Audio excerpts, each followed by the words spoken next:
નમસ્કાર મિત્રો. ક્યારે વિચાર્યું છે કે ગણિતનો ઉપયોગ કરીને આપણે ચાન્સ કે શક્યતાને આંકડામાં કેવી રીતે માપી શકીએ? આજે આપણે એ જ મજેદાર વિષય એટલે કે સંભાવનાને એકદમ સરળ ભાષામાં સમજવાના છીએ. તો ચાલો શરૂ કરીએ. જો આપણી આસપાસ રોજ શું થાય છે?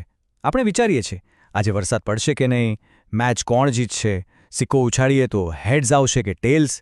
આ બધી જ શક્યતાઓને ગણિતની નજરે જોવાનું નામ જ સંભાવના છે. દિશા એકેડેમીના ખાસ સેશનમાં હું તમારા સૌનું સ્વાગત કરું છું. ચાલો આપણે સાથે મળીને આ ચેપ્ટરને એટલું પાકું કરી લઈએ કે પરીક્ષામાં એક પણ માર્ક ન કપાય. તો આજે આપણે શું જોવાના છીએ? ચાલો ફટાફટ નજર નાખી લઈએ. સૌથી પહેલા આખા ચેપ્ટરનો હીરો એક જ સૂત્ર, પછી સિક્કા, પાસા અને પત્તાના ક્લાસિક ઉદાહરણો, એના પરથી થોડા દાખલા ગણીશું અને છેલ્લે પરીક્ષા માટેની ખાસ પ્રો ટિપ્સ. તો શરૂઆત કરીએ આપણા પહેલા અને સૌથી અગત્યના પોઈન્ટથી. આ એક જ સૂત્ર પર મિત્રો આખું ચેપ્ટર ટકેલું છે. જો આ એક સૂત્ર મગજમાં બરાબર બેસી ગયું તો સમજી લો કે અડધી લડાઈ તો તમે એમ જ જીતી ગયા. અને આ રહ્યું એ સૂત્ર. સંભાવના એટલે શું? તો કે આપણને જે જોઈએ છે એ પરિણામોની સંખ્યા, એના ભાગ્યા શક્ય હોય એવા ટોટલ પરિણામોની સંખ્યા. સાનુકૂળ એટલે આપણી ફેવરવાળા પરિણામો અને કુલ એટલે બધી જ પોસિબિલિટીઝ. બસ આટલું જ છે. હવે જુઓ, આના અમુક બેઝિક નિયમો છે જે એકદમ લોજિકલ છે. સંભાવનાનો જવાબ ક્યારે 1થી મોટો કે 0થી નાનો નહીં આવે. જેમ કે પાસો ફેંકીએ અને 7 આવે એની સંભાવના કેટલી? 0. કેમ? કારણ કે એ અશક્ય છે. અને સૂર્ય પૂર્વમાંથી ઉગશે એની સંભાવના એ છે 1, કારણ કે એ તો ચોક્કસ બનશે. ચલો, બહુ થિયરી થઈ ગઈ. હવે પ્રેક્ટિકલ વાત કરીએ. પરીક્ષામાં મોટાભાગે આ 3 વસ્તુઓમાંથી જ દાખલા આવે છે: સિક્કા, પાસા અને પત્તા. તો સૌથી પહેલા આ ત્રણેયમાં કુલ પરિણામો કેટલા હોય એ સમજી લઈએ. અહીં જુઓ, એકદમ સિમ્પલ છે. એક સિક્કો ઉછાળો તો 2 શક્યતા, છાપ અથવા કાંટો. 2 સિક્કા ઉછાળો તો 4 શક્યતા. એક પાસો ફેંકો તો 6 શક્યતા, 1થી 6 સુધીના કોઈ પણ આંકડા. અને પત્તાનો ગંજીફો હોય તો એમાં હંમેશા 52 પત્તા જ હોય. આ જે નંબર્સ છે ને, 2, 4, 6, 52, એ જ આપણા સૂત્રનો છેદ બનશે. ચાલો હવે પત્તાના ગંજીફાને જરા ખોલીને જોઈએ. શરૂઆત કરીએ રંગથી. 52 પત્તામાંથી બરાબર અડધા એટલે કે 26 પત્તા લાલ રંગના હોય અને બાકીના 26 પત્તા કાળા રંગના હોય છે. એકદમ 50-50 ભાગ. અને જુઓ, આ ટેબલ બધું જ ક્લિયર કરી દેશે. કુલ 4 પ્રકારના પત્તા હોય: કાળી, ફુલ્લી, લાલ અને ચોકટ. દરેક પ્રકારના 13 પત્તા હોય અને દરેક પ્રકારમાં 3 ચિત્રવાળા પત્તા હોય: ગુલામ, રાણી અને બાદશાહ. એટલે 4 પ્રકાર ગુણ્યા 3 પત્તા, ટોટલ થયા 12 ચિત્રવાળા પત્તા. આ ટેબલ બરાબર મગજમાં ફિટ કરી લે. અહીં સુધીના કોન્સેપ્ટ ક્લિયર થયા? જો આ બધું સમજવાની મજા આવતી હોય તો દિશા એકેડેમી સાથે જોડાયેલા રહેવા માટે ઘણા રસ્તાઓ છે. તમે અમને ઇન્સ્ટાગ્રામ, ટેલિગ્રામ અને યુટ્યુબ પર ફોલો કરી શકો છો. અમારા હેન્ડલ્સ સ્ક્રીન પર આપેલા છે.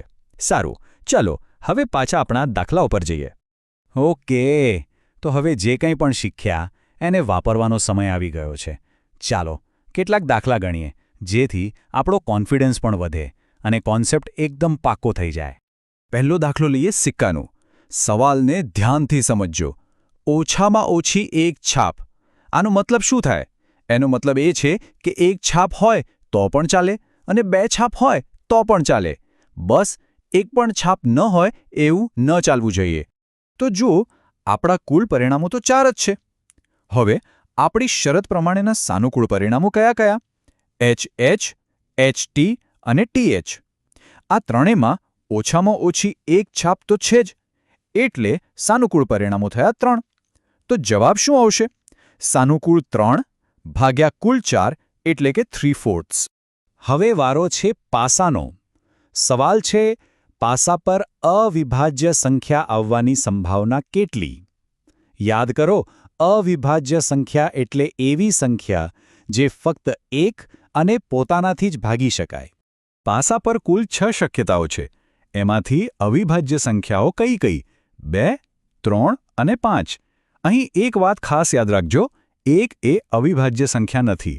તો આપણી ફેવરમાં 3 પરિણામો છે, એટલે જવાબ થશે 3/6. અને હા, જવાબને હંમેશા ટૂંકો કરવાનો. તો 3 6નું સાદુરૂપ થશે 1/2. ચાલો હવે એક પત્તાનો દાખલો જોઈએ. આમાં 2 શરતો છે. પત્તું કાળીનું પણ હોવું જોઈએ અને ચિત્રવાળું પણ હોવું જોઈએ. ચાલો જોઈએ આને કેવી રીતે સોલ્વ કરીશું. કુલ પત્તા તો 52 છે, એ તો ફિક્સ છે. હવે આપણે શોધવાના છે કાળીના ચિત્રવાળા પત્તા. આપણે આગળ જોયું કે કાળીના કુલ 13 પત્તા હોય અને એમાં 3 ચિત્રવાળા પત્તા હોય, ગુલામ, રાણી અને બાદશાહ.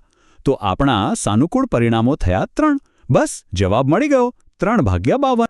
અને આ છે આજનો એક બોનસ સવાલ. થોડો ટ્રિકી છે. બિન-લીપ વર્ષ એટલે કે જેમાં 365 દિવસ હોય એના ફેબ્રુઆરી મહિનામાં 5 રવિવાર આવે એની સંભાવના કેટલી? વિચારો તો જરા. જુઓ, બિન-લીપ વર્ષમાં ફેબ્રુઆરીમાં હોય 28 દિવસ. 28 દિવસ એટલે કે 7 ચોક 28. બરાબર, 4 અઠવાડિયા પૂરા. એક પણ દિવસ વધારાનો બચતો નથી. આનો સીધો મતલબ એ થયો કે દરેક વાર બરાબર 4 વખત જ આવશે. 5મો રવિવાર આવી જ ન શકે. માટે આ એક અશક્ય ઘટના છે અને એની સંભાવના છે 0.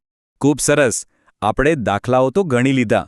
હવે છેલ્લે હું તમને કેટલીક એવી ટિપ્સ આપીશ જે પરીક્ષામાં પૂરા માર્ક્સ લાવવા માટે ખૂબ જ કામ લાગશે. 3 વાતો ખાસ ધ્યાનમાં રાખજો. પહેલું, કુલ પરિણામોની સંખ્યા હંમેશા નીચે એટલે કે છેદમાં જ આવશે. બીજું, જવાબ આવે એટલે એને એમ જ નહીં છોડી દેવાનો, એને હંમેશા સૌથી નાના સ્વરૂપમાં ફેરવવાનો. અને ત્રીજું અને સૌથી અગત્યનું, સવાલમાં ઓછામાં ઓછી કે વધુમાં વધુ જેવા શબ્દો હોય તો એને 2 વાર વાંચીને સમજવા, કારણ કે એનાથી જ આખો જવાબ બદલાઈ શકે છે. આ સેશન જોવા બદલ આપ સૌનો ખૂબ ખૂબ આભાર. જો તમે વધુ શીખવા માંગતા હોય અને નિયમિત અપડેટ્સ મેળવવા માંગતા હોય તો દિશા એકેડેમીના સોશિયલ મીડિયા હેન્ડલ સ્ક્રીન પર આપેલા છે. ત્યાં અમારી સાથે જોડાઈ શકો છો. તો હવે જ્યારે તમે સંભાવનાનો આખો કોન્સેપ્ટ સમજી ગયા છો, ત્યારે જતા એક સવાલ તમારા માટે. પરીક્ષામાં પાસ થવાની સંભાવના વધારવા માટે એવા કયા સાનુકૂળ પ્રયત્નો છે જે તમે કરી શકો? આના પર જરૂર વિચારજો. ફરી મળીશું એક નવા વિષય સાથે. જય હિન્દ.